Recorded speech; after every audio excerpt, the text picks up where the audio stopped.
Добар ден, почитувани ученици. Добре дојдовте на денешната училница. Јас сум Валентина Стаменковиќ, професор по историја во Средното медицинско училиште доктор Панче Караѓозов од Скопје. Во денешната училница ќе се запознаеме со настанокот на првите држави, односно овие први држави се познати како најстарите цивилизации на Стариот Исток. Прво да видиме каде се појавиле овие први држави. Најстарите држави се појавиле по течението на реките Тигар и Еуфрат во областа Месопотамија. Потоа по течението на реката Нил во Египет, Африка. Исто така, први држави се појавиле и на територијата на Азискиот континент, помеѓу реките Инд и Ганг, тоа биле државите во Индија, и по течението на Сината и Жолтата река се појавиле државите во Кина. Бидејќи овие држави се појавиле по течението на големите реки, познати се уште и како речни цивилизации. Се наметнува прашањето зошто првите држави се појавиле по течението на споменатите реки.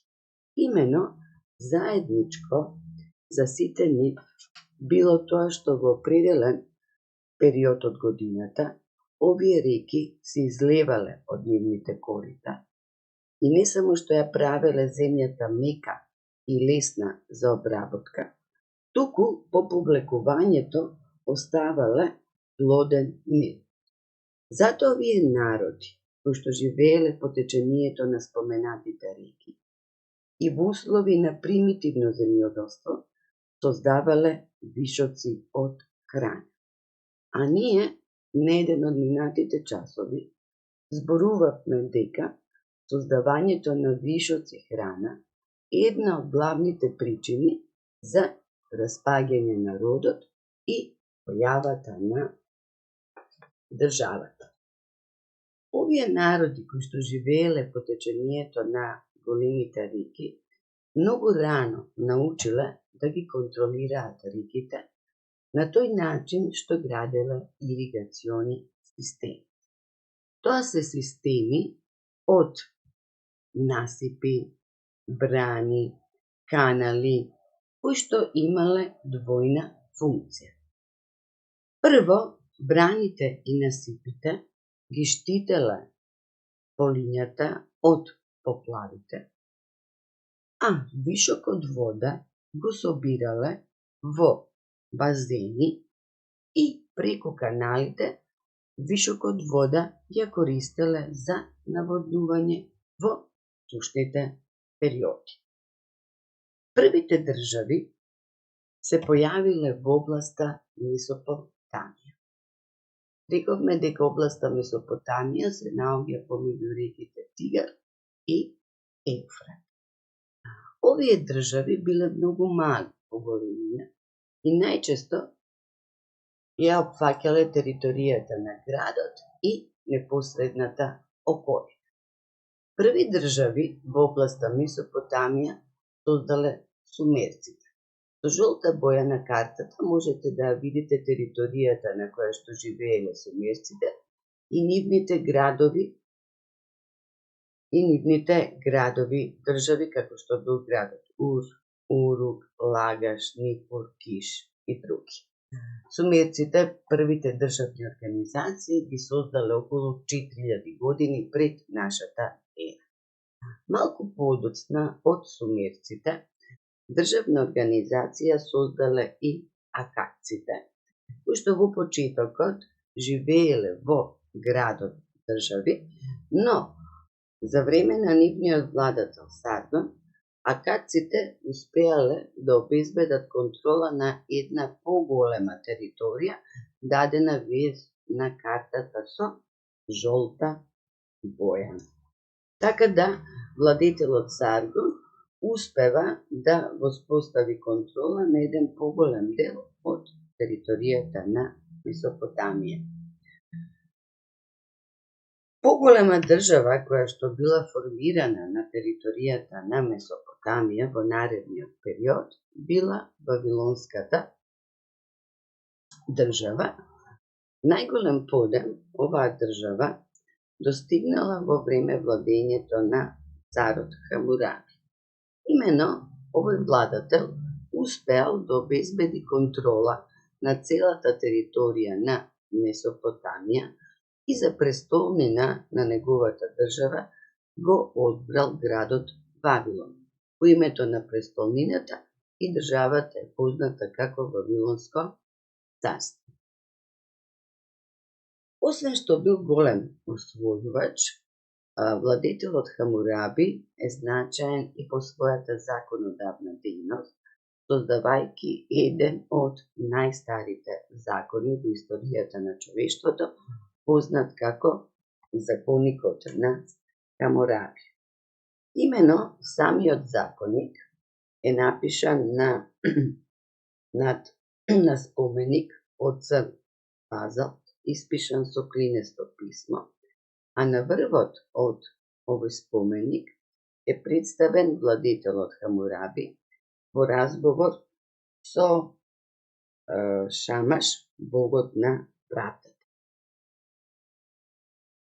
Дел од позначајните градби кои што ги направиле вавилонците се Вавилонската кула, а на влезот во градот Вавилон постоеле голем број капи. На презентацијата ви е дадена портата посветена на Вавилонската божица Иштар.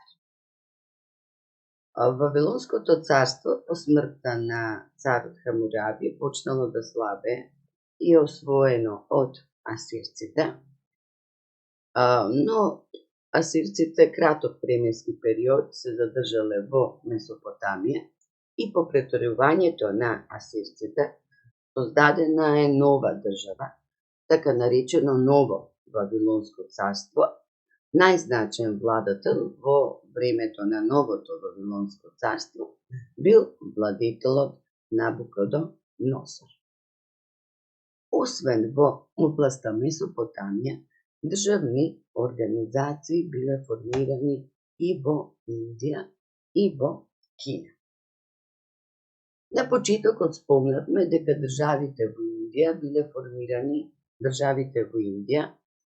формирани по течението на реката Инд и по течението на реката Ганг околу 2000 години пред нашата ера. Оно што е специфично за жителите на Индија, дека населението во Индија се делило на 4 класи или 4 касти и најстрого било забрането мешањето на населението помеѓу кастите. На сликата можете да видите дел од базените кои што ги граделе жителите на Индија за да обезбедат вода за наводнување на нивните подиуми. Малку порано од индиците, своја држава формирале и кинезите. Спомнавме дека кинеската држава или државите на кинезите биле формирани по течението на Сината и по течението на Жолтата река. Оно што е значајно за кинезите е дека кинеските владетели изградиле една градба, која што е позната како кинескиот ѕид, која што имала функција да ги штити кинезите од надворешните напади.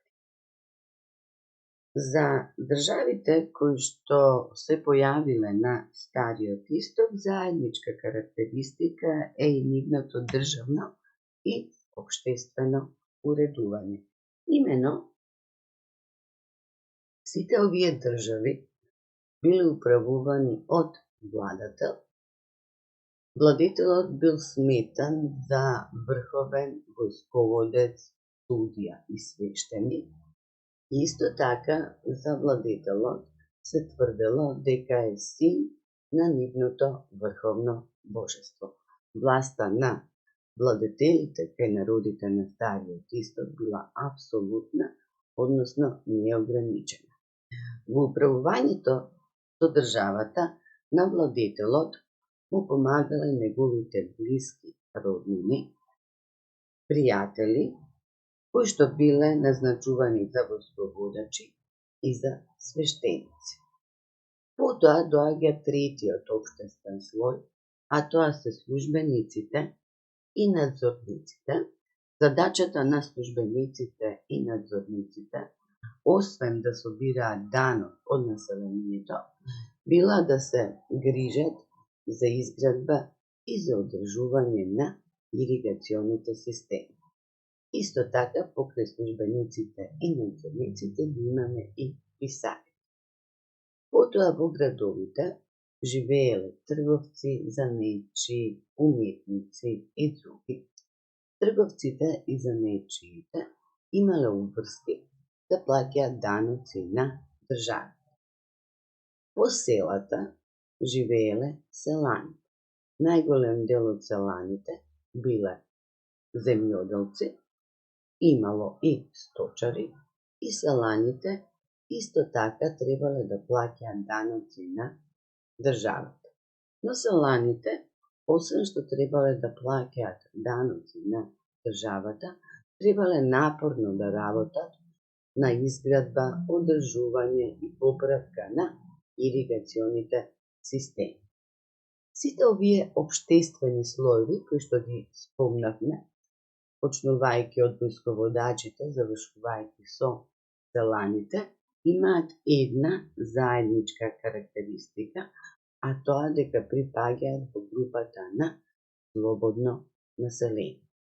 Во државите на Стариот Исток, покрај слободното население, живеело и неслободно население, кои што се познати и како робови. Робовите биле во собственост на државата или пак во собственост на побогатите жители во државите на Стариот Исток и биле задолжени да ја работат најтешката физичка работа.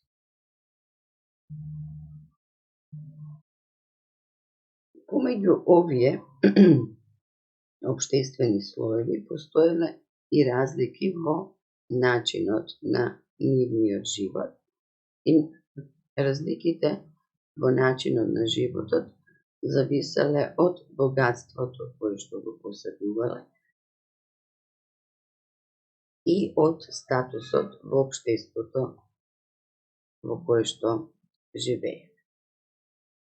На крајот од денешната лекција ви подготвив неколку прашања и задачи.